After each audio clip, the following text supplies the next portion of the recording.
Okay, so let me ask you this question. Do you have excursions that are accessible? And if so, how can passengers find them?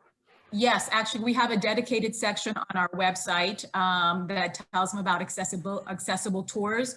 There's a wheelchair icon on the tours that are accessible. Remember that all of the tours in US ports are accessible, but we obviously travel to a lot of ports that are not in the US, and we have to rely on the infrastructure and the equipment that is available in that port.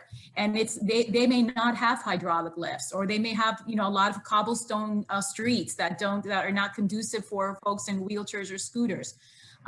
So where possible, well, let me just tell you this.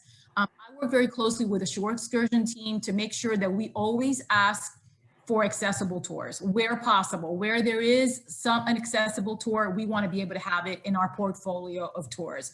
However, it's not always possible. I remember when we were traveling, sailing to Cuba a couple of years ago, there was nothing in Cuba, in Havana, that allowed for any kind of vehicle that would be able to transport a wheelchair or a scooter.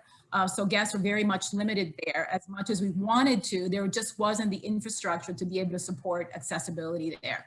But actually, one of the things that I'm doing now with my communications role is we are reviewing all of the shore excursion descriptions with an eye towards accessibility, and being able to add in there, in addition to the fact whether it's just putting the wheelchair icon to denote accessibility, we want to be able to say, hey, by the way, this requires that you take a few steps. It is ambulatory accessible. Here's a tour where we can store a collapsible wheelchair. Here's a tour where if you want to go into the water, it does require that you take some steps up the ladder to get into this boat. So we recognize that the more information that we give guests, the more helpful it will be in helping them make a decision as to which tour is right for them.